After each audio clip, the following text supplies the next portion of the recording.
Bonjour, alors on est toutes les deux des jeunes reportrices du lycée français Jean Monnet de Bruxelles. Je m'appelle Anna. Moi c'est Jeanne. Bonjour Anna, bonjour Jeanne. Bonjour. Alors on va vous poser quelques questions. Alors d'abord, on a de la chance d'avoir Malia Metella devant nous. C'est une nageuse professionnelle. Elle a gagné la médaille d'argent au JO d'Athènes en 50 mètres nage libre.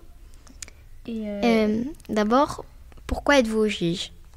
Je suis au JIJ parce que je suis une des ambassadrices et pour moi c'est très très important de pouvoir passer les beaux messages de partage, de rencontres à travers le sport et en plus dans les écoles. Et donc pour moi c'était un plaisir d'avoir accepté d'être l'ambassadrice des JIJ en 2022 et en plus à Bruxelles. Ah, l'ambassadrice en plus. Oui. C'est la première année que vous participez au JIJ ? C'est la première année que je suis au JIJ, exactement, et c'est la première fois que je rencontre toute l'organisation et les élèves qui participent au JIJ. Et comment vous vous sentez par rapport à l'événement ?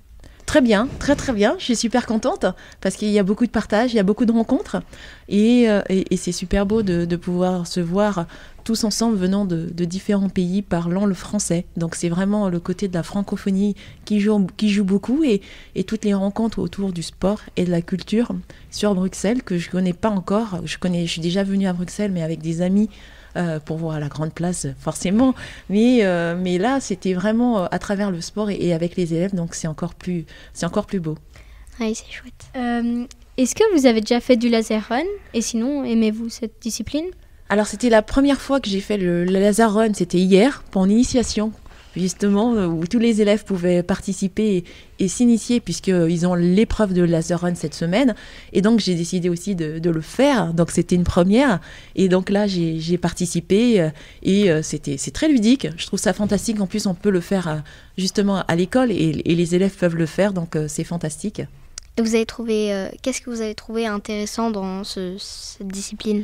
La concentration. Il faut d'abord quand même forcément l'écoute parce qu'il faut connaître les règles. Mais ensuite, c'est beaucoup de concentration. C'est un peu ce que vous vivez, vous, à l'école.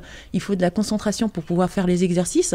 Et donc, c'est pareil pour le laser run. Concentration avant de pouvoir viser la cible qui est le cercle noir. Alors, comment vous vous êtes lancée dans la natation ? En fait, j'ai voulu faire de la natation parce que ma grande sœur faisait de la natation. J'ai voulu faire comme elle. Et d'abord, ça a été ma mère qui m'a appris à nager à l'âge de 4 ans. Et à l'âge de 6 ans, j'ai fait mes premières compétitions. Et ensuite, c'est venu le goût de la natation et de pouvoir le partager avec les copains de la piscine, puisque j'avais les copains d'école et les copains de la piscine. Et ça m'a donné envie de continuer et j'ai continué jusqu'au haut niveau. Parce que moi, à 6 ans, je savais pas faire la brasse.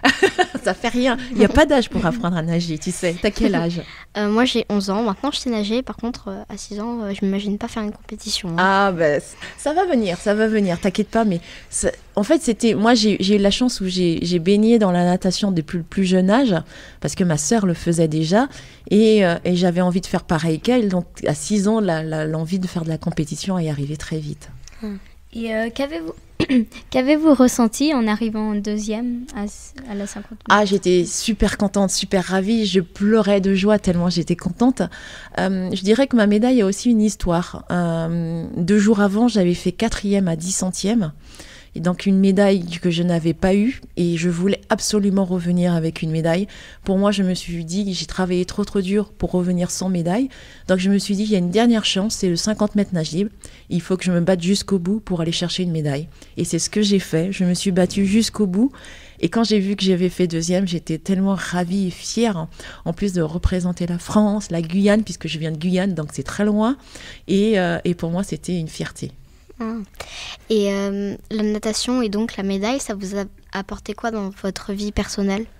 Personnelle, j'ai su apprendre pas mal de choses sur moi, sur le côté de détermination, apprendre à travailler très dur pour pouvoir réussir un objectif.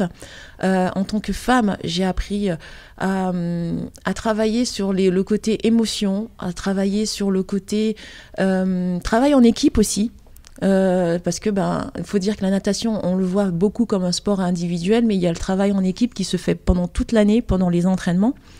Et je dirais aussi que ensuite, pour le milieu personnel et professionnel, ça m'a aidé à savoir rebondir dans les moments difficiles. D'accord, merci beaucoup pour toutes vos réponses. Merci à vous.